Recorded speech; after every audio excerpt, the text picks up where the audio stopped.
ओम नमो भगवती वासुदेवाय।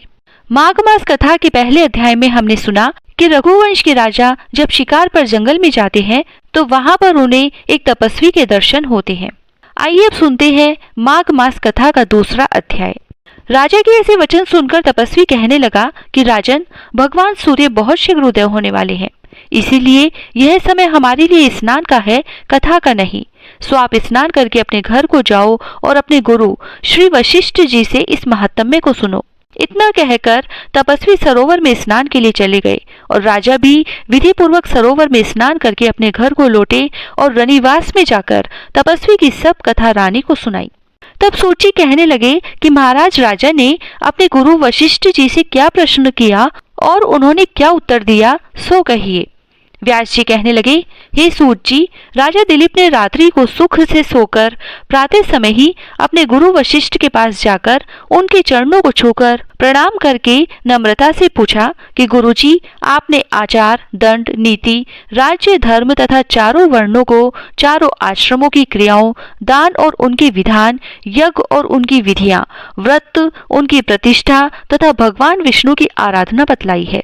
परंतु अब मैं आपसे माघ मास के स्नान के महात्म्य को सुनना चाहता हूँ। सो हे तपोधन, नियम पूर्वक इसकी विधि समझाइए। गुरु वशिष्ठ जी कहने लगे कि हे राजन, तुमने दोनों लोकों के कल्याणकारी, वनवासी तथा गृहिणियों के अंतःकरण को पवित्र करने वाले माघ मास के स्नान का बहुत सुंदर प्रश्न पूछा है। मकर राशि में सूर्य के आने पर माघ मास में स्नान का फल गो, भूमि, तिल, वस्त्र, स्वर्ण, अन्न, घोड़ा आदि दानों तथा चंद्रायण और ब्रह्मा पूर्व व्रत आदि से भी अधिक होता है।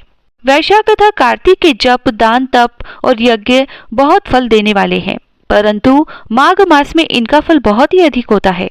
माघ मास में स्नान करने वाला पुरुष राजा और मुक्ति के मार्ग को जानने वाला होता है। दिव्य दृष्टि वाले महात्माओं ने कहा है कि जो मनुष्य माघ मास में सकाम या भगवान के निमित्त नियम पूर्वक माघ मास में स्नान करता है, वह अत्यंत फल देने वाला होता है। उसको शरीर की शुद्धि, प्रीति, ऐश्वर्य तथा चारों प्रकार के फलों की प्राप्ति होती है। अदिति ने 12 वर्ष तक मकर संक्रांति में अन्न त्याग कर स्नान किया। इससे तीनों लोकों को उज्जवल करने वाले 12 पुत्र उत्पन्न हुए। माघ मास में स्नान करने से ही रोहिणी, सुभगा, अरुधंती दानशील हुई और इंद्राणी के समान रूपवती होकर प्रसिद्ध हुई। जो माघ मास में स्नान करते हैं तथा देवताओं के पूजन में तत्पर रहते हैं, उनको सुंदर स्थान, हाथी और घोड़ों की सवारी तथा दान को द्रव्य प्राप्त होता है और अतिथियों से उनका घर भरा रहता है। उनके घर में सदा वीर ध्वनि होती रहती है। वह मनुष्य धन्य है जो माघ मास में स्नान करते हैं, दान देते हैं तथा व्रत और नियमों का पालन करते हैं।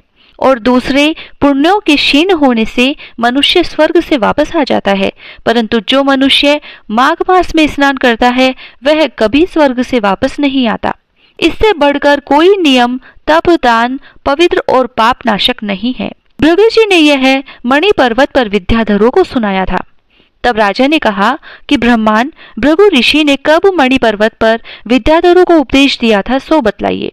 तब ऋषि जी कहने लगे कि हे राजन, एक समय 12 वर्ष तक वर्षा न होने के कारण, सब प्रजा क्षीण होने के कारण संसार में बड़ी उद्विग्नता फैल गई। हिमालय और विंध्याचल पर्वत के मध्य का देश निर्जन होने के कारण श्राद्ध, तप तथा स्वाध्याय सब कुछ छूट गए। सारा लोक विपत्तियों में फंसकर प्रजाहीन हो गया। सारा भूमंडल फल और अन्न से रहित हो गया। तब विंध्याचल से नीचे बहती हुई नदी के सुंदर वृक्षों से आच्छादित अपने आश्रम से निकलकर श्री भृगु ऋषि अपने शिष्यों सहित हिमालय पर्वत पर गए। इस पर्वत की चोटी नीली और नीचे का हिस्सा सुनहरी होने से सारा पर्वत पीतांबरधारी श्री भगवान के सदृश लगता था। पर्वत के बीच का भाग नीला और बीच बीच में कहीं कहीं सफेद स्फटिक होने से तारों से युक्त आकाश जैसी शोभा को प्राप्त होता था।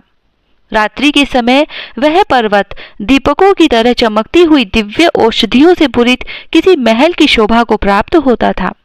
यह पर्वत शिखाओं पर बांसुरी बजाती और सुंदर गीत गाती हुई किन्नरियों तथा केले के पत्तों की पताकाओं से अत्यंत शोभा को प्राप्त हो रहा था।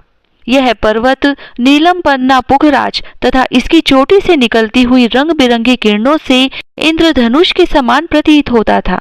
स्वर्ण आदि सब धातुओं से तथा चमकते हुए रत्नों से चारों ओर फैली हुई अग्नि ज्वाला के समान शोभायमान था। इसकी कंदराओं में काम पीड़ित विद्याधारी अपने पतियों के साथ आकर रमण करती है और गुफाओं में ऐसे ऋषि मुनि जिन्होंने संसार के सब क्लेशों को जीत लिया है, रात दिन ब्रह्मा का ध्यान करते हैं और कई एक हाथ में रुद्राक्ष की माला लिए हुए शिव की आराधना में लगे हुए हैं। पर्वत के नीचे भागों में जंगली हाथी अपने बच्चों के साथ खेल रहे हैं तथा कस्तूरी वाले रंग बिरंगे मृगों के झुंड इधर उधर भाग रहे हैं।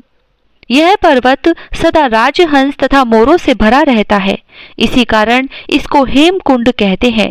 यहाँ पर सदैव ही देवता, गुणांक और अप्सरा निवास करते हैं। इति श्री पद्म पुराणांतर्गत द्वितीय अध्याय समाप्त। जय श्री राधे।